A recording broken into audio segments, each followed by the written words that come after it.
The defining acoustic signature that shaped the entire landscape of American sporting history was not merely the thunderous roar of thousands of spectators packed into weathered grandstands, or the satisfying snap of leather as a baseball found its way into a well-worn catcher's glove. Instead, it was the distinctive, piercing sound of premium white ash wood fracturing under tremendous force and pressure. On an extraordinarily sweltering summer afternoon in the year 1884, within the dusty, sun-baked confines of Eclipse Park, located in Louisville, Kentucky, a carefully crafted piece of wooden equipment finally gave way after enduring countless impacts.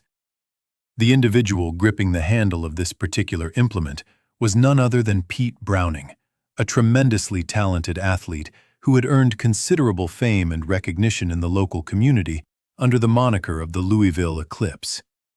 He was regarded as a towering figure in the sport during an era when baseball remained a considerably rough, unrefined, and intensely physical competition, played by remarkably tough individuals who lived with equal intensity both on and off the playing field. However, on this specific scorching afternoon, Browning found himself trapped in a deeply frustrating performance drought. He swung at an incoming fastball with all the accumulated tension and exasperation of someone battling against seemingly insurmountable odds, and his most treasured bat suddenly fractured catastrophically at the handle junction. The barrel section tumbled uselessly across the dirt infield, and a collective sound of disappointment rose from the assembled crowd. To the thousands of devoted fans perspiring heavily in their formal wool suits despite the oppressive heat, this appeared to be nothing more than a damaged piece of sporting equipment, merely a brief interruption in what promised to be a lengthy afternoon of entertainment. But to a 17-year-old young man sitting attentively in the bleacher section, this moment represented something far more significant and transformative. His full name was John Andrew Hillerich, though everyone who knew him well simply called him Bud. He had absolutely no legitimate reason to be present at the ballpark that particular day. According to his obligations and responsibilities, he should have been positioned across town, standing amid the ankle-deep accumulation of sawdust covering the floor of his father's woodworking establishment, methodically turning balusters and crafting stair railings with careful precision. Bud served as an apprentice, bound by the extraordinarily strict regulations enforced by his German immigrant father, who maintained the firm conviction that leisure time represented a moral failing, and that baseball constituted an utterly foolish expenditure of valuable time that could be better spent on productive labor. Nevertheless, Bud had managed to slip away from his duties unnoticed. He sat there, absolutely captivated by the broken piece of timber lying abandoned in the dusty infield.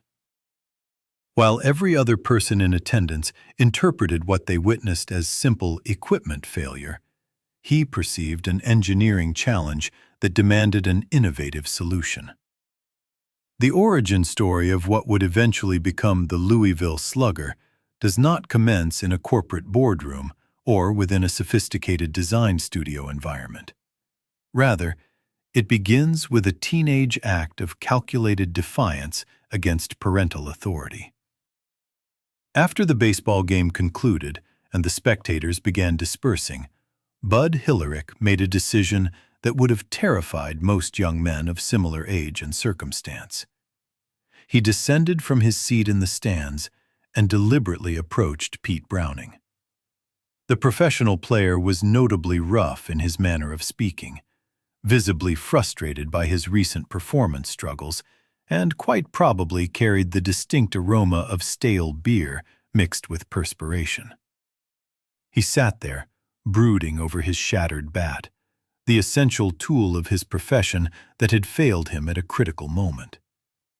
Bud, possessing the calm assurance of a skilled craftsman who understood wood with far greater intimacy than he understood human social interactions, extended an unexpected proposal to the dejected athlete. He informed the talented slugger that if he would accompany him back to the woodworking shop, they could collaborate on creating a replacement bat, a superior bat, one specifically engineered to withstand the tremendous forces involved without experiencing catastrophic failure. This entire undertaking operated as a clandestine mission, conducted in secrecy. They arrived at the Hillerich woodworking shop located on First Street well after the sun had descended below the horizon and darkness had settled over the city. The weathered sign suspended above the entrance read, J.F. Hillerich Woodworking, in carefully painted letters. This establishment represented a place of serious industrial craftsmanship and substantial manufacturing. The atmosphere inside the workshop remained perpetually thick with the distinctive scent of properly cured oak and maple lumber. This domain belonged entirely to Bud's father, a man bearing the name Johann Friedrich Hillerich. Johann was recognized as a master craftsman, trained in the traditional methods of the old European world, an individual who constructed objects intended for practical utility and remarkable longevity. His workshop produced roller skids, essential for the safe docking of massive steamboats navigating the river. He meticulously carved elaborate porch columns that adorned the facades of prosperous mansions throughout the region, and, perhaps most notably, he had developed an innovative design for swinging butter churns that represented a significant advancement in dairy processing equipment. Within the philosophical framework that governed the elder Hillerich's understanding of proper craftsmanship, wood represented a precious material meant exclusively for productive work, for substantial construction projects, for the fundamental necessities that ensured survival and prosperity. It absolutely was not intended to be transformed into recreational equipment for fully grown adults to swing repeatedly at a small sphere of stitched leather. Bud carefully lit a kerosene lantern, which cast elongated, dancing shadows that moved rhythmically against the walls, lined with an impressive array of chisels, saws, and specialized woodworking implements. He maintained full awareness that if his father happened to enter the workshop at that particular moment, there would be severe consequences to face. Utilizing the expensive precision machinery to manufacture a baseball bat represented far more than simply a questionable use of valuable resources. It constituted a direct affront to the fundamental dignity and serious purpose that defined the entire shop's identity and reputation. However, Bud deliberately chose to disregard the substantial risk involved in this unauthorized project. He guided Browning toward the carefully organized stockpile of white ash lumber. Together, they sorted methodically through the available timber, searching intently for a piece exhibiting perfectly straight grain with tight, consistent growth rings, wood that possessed the ideal combination of structural strength and responsive flexibility necessary for optimal performance. When they finally identified the perfect billet that met all their exacting criteria, Bud secured it firmly into the mechanical lathe with precision clamps. This particular moment marked the genesis of what would eventually transform into an industrial empire of unprecedented proportions. Throughout the subsequent several hours, the previously quiet shop became filled with the high-pitched mechanical whine of the lathe spinning at considerable velocity, and the soft, continuous hiss created by thin wood shavings curling gracefully away from the rotating workpiece. The entire process represented an remarkably intimate and collaborative creative endeavor between craftsman and athlete. Bud would carefully turn the wood while gradually shaving material away, then periodically stop the machine to allow Browning to grip the evolving handle and test its characteristics. The player would execute practice swings, carefully evaluating the weight distribution, the rotational balance, and the overall tactile sensation transmitted through the wood. He would offer specific feedback, such as requesting to remove slightly more material from the handle section, or, alternatively, to preserve additional mass in the barrel region. Bud would acknowledge these instructions with a focused nod, engage the cutting blade once again, and continue refining the precise shape with meticulous attention to detail. They were essentially sculpting a highly customized instrument, perfectly matched to the individual physical characteristics and personal preferences of this particular athlete. Until this transformative evening session, baseball bats had been predominantly mass-produced implements, essentially functioning as crude clubs that were nothing more than oversized axe handles featuring a somewhat thicker striking end. They were manufactured using standardized dimensions with minimal variation. What Bud Hillerich was accomplishing through this collaborative process represented something fundamentally different and innovative. He was bringing the extraordinary precision characteristic of traditional German craftsmanship into direct application within the chaotic and unpredictable environment of competitive baseball. By the time they finally completed their work in the early morning hours, the workshop floor had become completely covered with fresh, pale wood shavings that created a soft carpet beneath their feet. The finished bat exhibited a perfectly smooth surface, carefully sanded to achieve a glass-like finish, and emitted the clean, fresh fragrance of raw timber recently shaped. Browning took several experimental practice swings within the limited space available in the dim illumination provided by the shop's lantern. The surrounding air produced a satisfying swoosh sound as the precisely balanced bat cut cleanly through it with minimal resistance. The result was absolutely perfect in every measurable dimension. The Louisville Eclipse departed from the workshop carrying his newly created weapon, while Bud systematically swept up all the evidence of their nocturnal manufacturing session, carefully extinguishing the lantern flame and securing the door lock on his carefully guarded secret. The following afternoon, the tangible result of their midnight collaborative effort was subjected to its first real-world performance test under actual game conditions. Pete Browning stepped confidently up to home plate, carrying the custom-manufactured Hillerich bat with renewed determination. The wood maintained its structural integrity throughout repeated impacts. The carefully calibrated balance proved absolutely true to expectations. He achieved 3 hits in 3 official at-bats that day, striking the baseball with a ferocity and precision that brought the entire crowd to their feet in enthusiastic appreciation. He successfully broke free from his performance slump, and through this achievement, he provided definitive validation of the young craftsman's instinctive understanding. The Hillerich bat represented far more than simply a shaped piece of wood. It functioned as a genuine performance enhancer, though the immediate success experienced on the playing field brought considerable danger to the situation at home. When the other professional players on the team observed directly what the revolutionary new bat could accomplish in terms of improved performance, they naturally desired to obtain similar equipment for themselves. They began appearing at the woodworking shop on First Street with increasing frequency, specifically requesting to speak with the young craftsman who creates the remarkable bats. This development represented the nightmare scenario that Bud had hoped to avoid. He could no longer successfully conceal his unauthorized side project from his father's attention. His father, Johann, watched with progressively intensifying fury as professional baseball athletes, individuals he firmly considered to be unproductive idlers and irresponsible individuals, began filling the entryway of his respectable business establishment with their presence and requests. To properly understand the profound depth of this initial family conflict, one must attempt to view the entire situation through the perspective and value system of the father. Johann Hillerich had invested his entire professional life constructing a solid reputation centered on serious, productive work. He represented a man thoroughly shaped by the industrial age, someone who maintained unwavering belief in practical utility as the highest measure of worth. From his worldview, a butter churn represented a genuinely noble object because it directly assisted a family in producing essential food. A stair railing similarly represented a noble object because it provided crucial safety for a family's home. A baseball bat, in stark contrast, represented nothing more than a frivolous stick utilized in what he perceived as a child's game that was increasingly becoming associated with activities he considered morally questionable. When Bud excitedly attempted to explain to his father about the substantial demand developing, about the professional players who were willing to pay actual cash money for custom-manufactured bats, Johann did not recognize a legitimate business opportunity presenting itself. Instead, he perceived a fundamental degradation of everything his family legacy represented.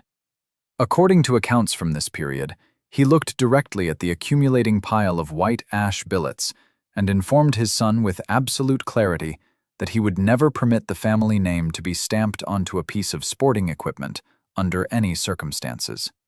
He explicitly forbade any expansion of the bat manufacturing business. He insisted that the shop must remain focused exclusively on the things that genuinely mattered, according to his value system, specifically churns, rollers, and architectural railings.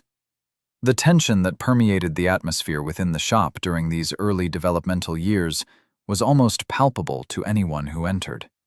It represented an ongoing silent conflict between the established values of the past and the emerging opportunities of the future. On one side stood the stern immigrant father, desperately holding tight to the traditional values of the old country, firmly convinced that this entire baseball phenomenon would fade away quickly, like a passing summer storm. On the opposite side stood the forward-thinking son, who clearly recognized that the world was undergoing fundamental transformation, that leisure activities were rapidly evolving into a substantial industry with real economic potential, and that they were positioned atop what could become a tremendously valuable opportunity. Bud continued manufacturing the bats with determination, frequently working during the marginal hours of the day, strategically concealing them among the respectable orders for porch columns and architectural elements. He demonstrated remarkable stubbornness because he maintained absolute conviction that his assessment was correct. However, every single time the lathe began spinning specifically to create another bat, the action felt like a deliberate act of defiance against paternal authority. The distinctive crack of the bat that baseball fans loved so passionately represented, within the Hillerich household, the painful sound of a family unit fracturing under internal pressure.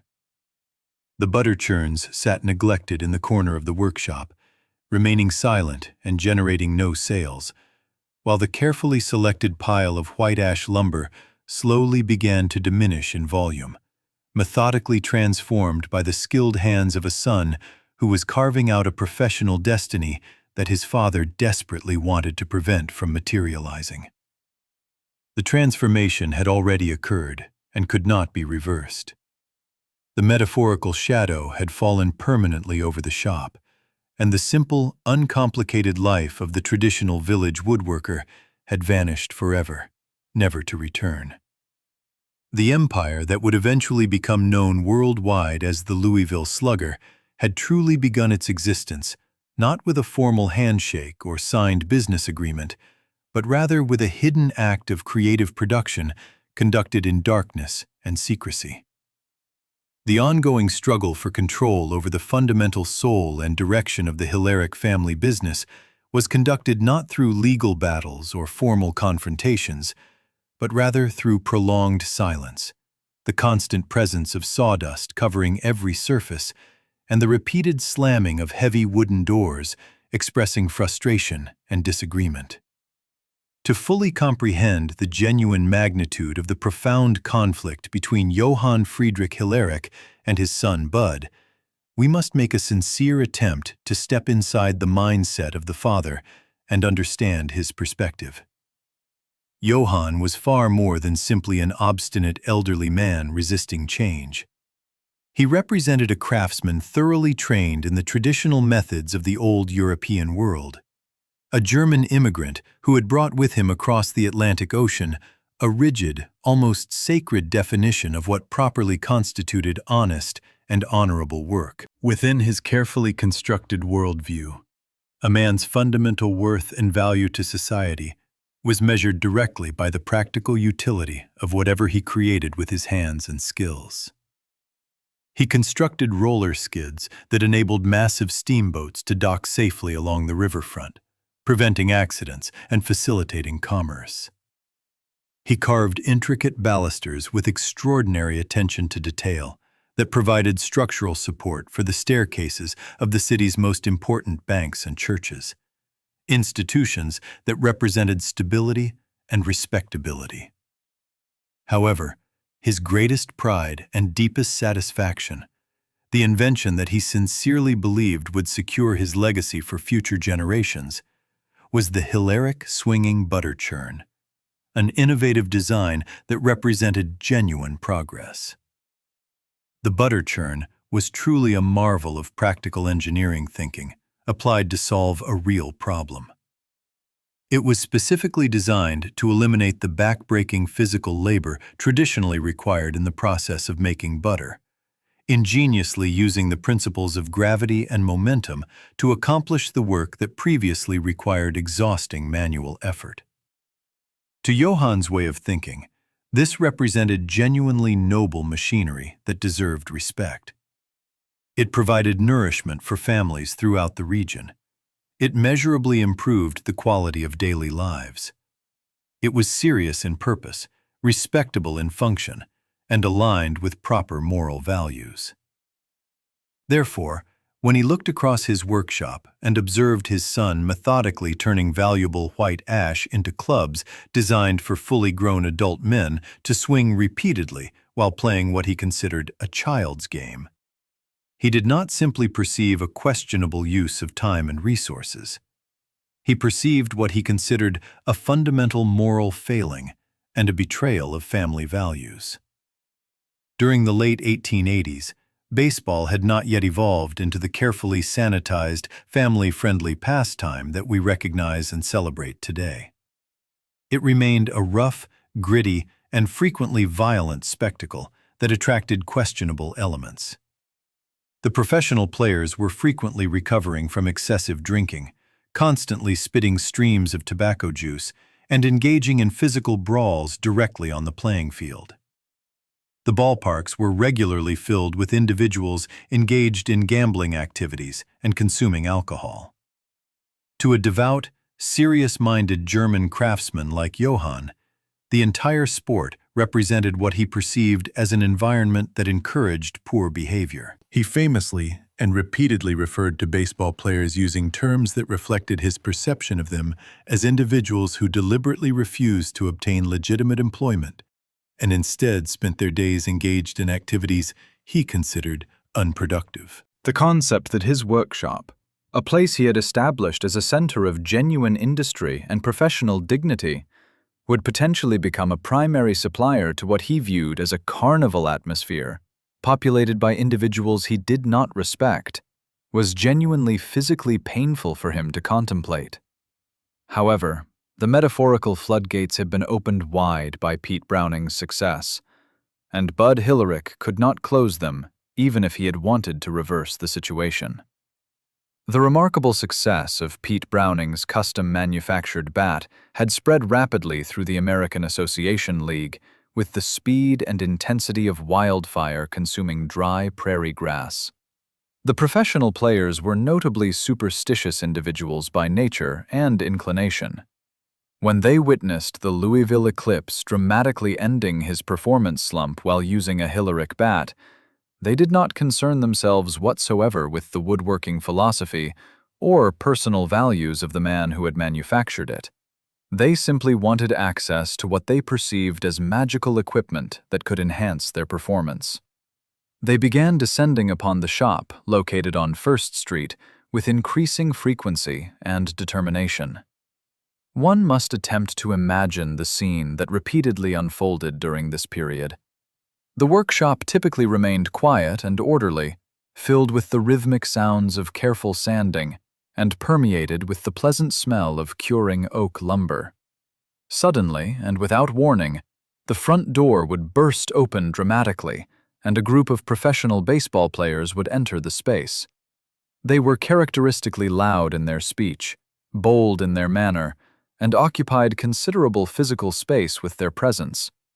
They would touch the carefully arranged tools without permission, lean casually against the meticulously maintained workbenches, and demand loudly to see the young craftsman they had heard about. Johann would typically position himself toward the back of the workshop, his arms crossed defensively over his chest, his facial complexion turning a deep shade that clearly communicated his resentment. He watched these men invade what he considered his personal sanctuary, observing them treat his high-end woodworking studio as though it were nothing more than a common sporting goods retail store.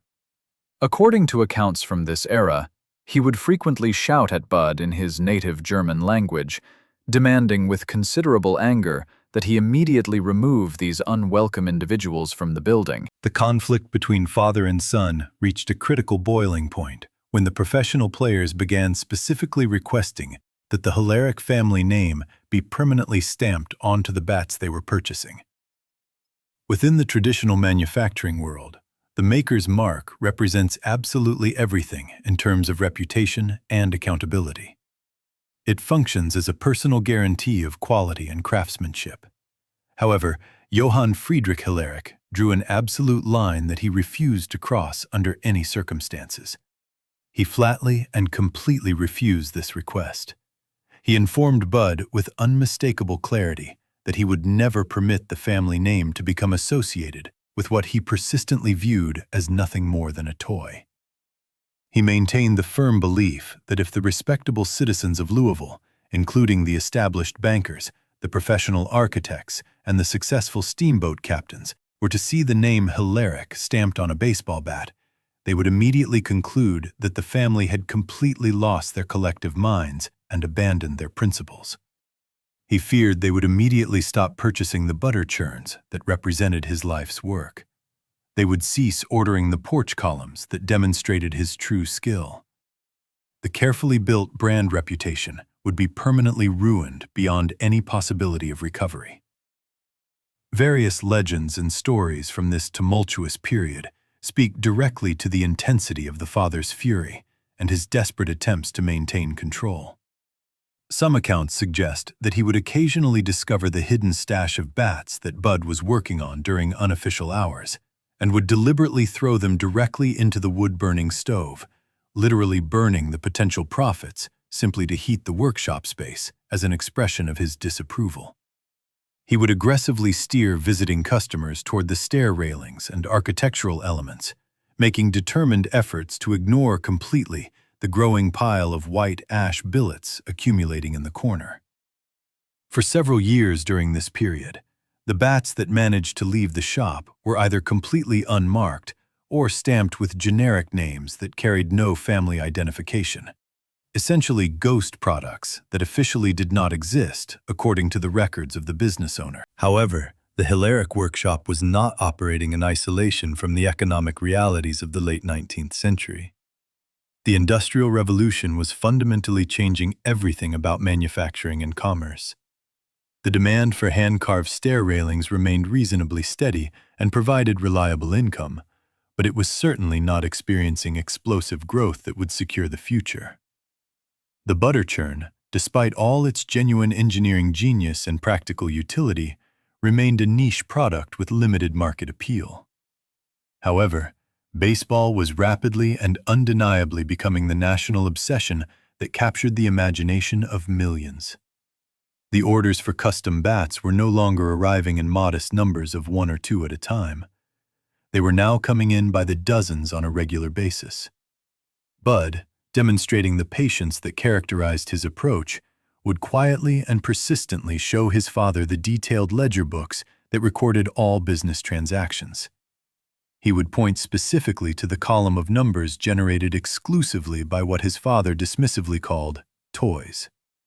The bats were remarkably inexpensive to manufacture, requiring just a single carefully selected piece of wood and skilled labor.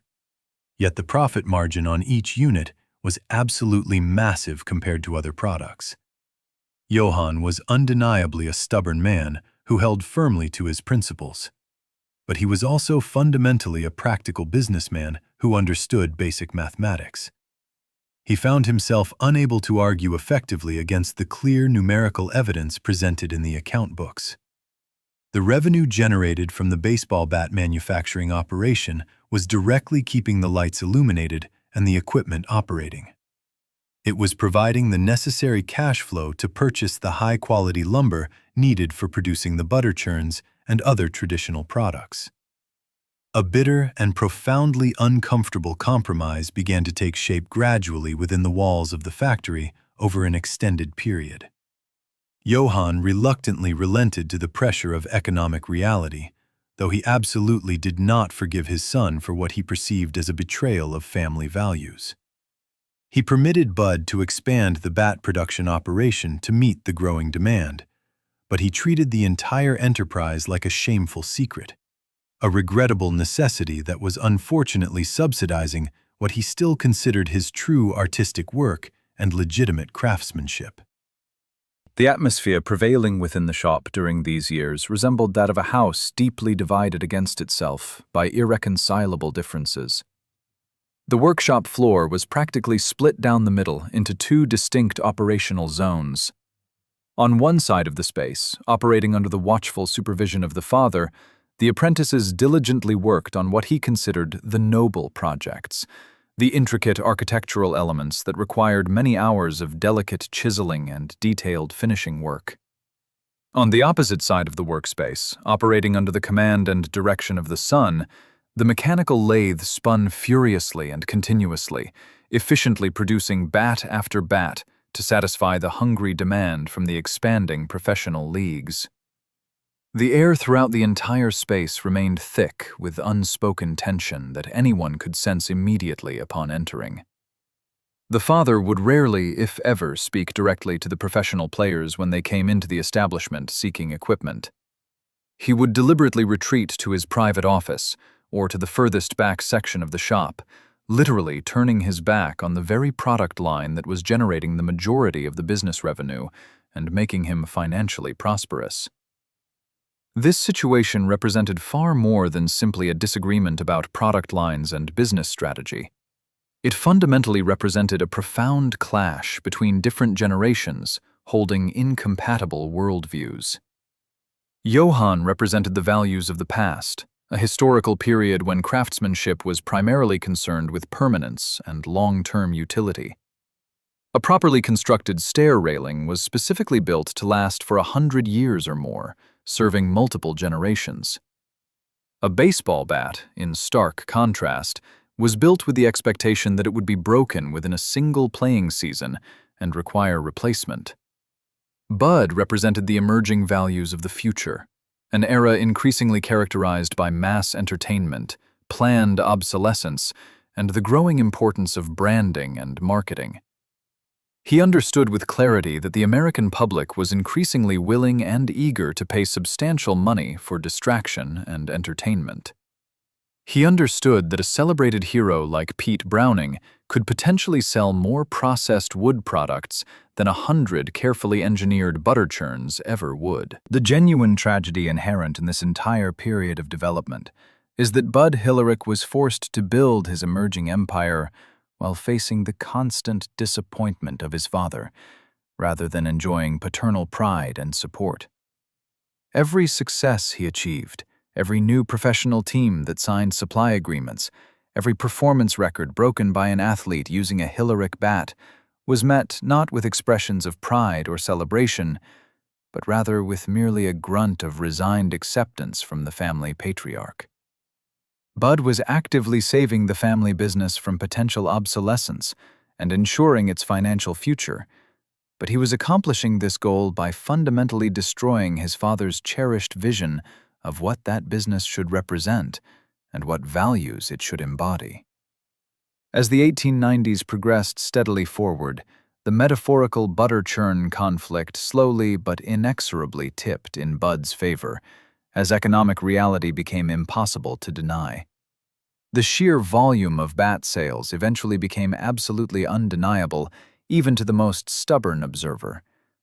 The workshop was no longer accurately described as a traditional woodworking studio that happened to make bats as a side activity.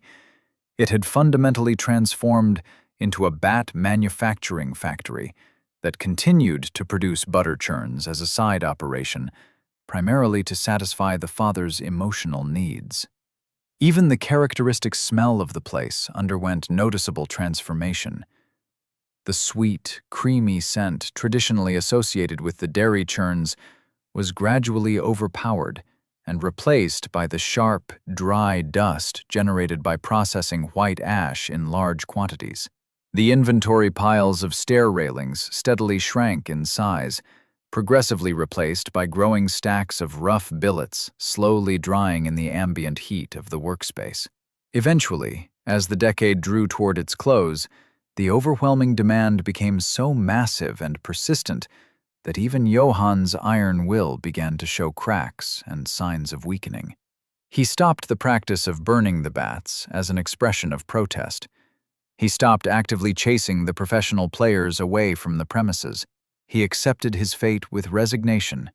However grudgingly and reluctantly he made this accommodation. However, he never truly learned to love the game or appreciate its cultural significance. Until his dying day, he continued to view the Louisville Slugger, a brand name that would eventually become one of the most famous and recognized trademarks in the entire world, as representing a fundamental compromise of his deeply held principles and values. He had originally set out with the noble intention of helping America work more efficiently and productively.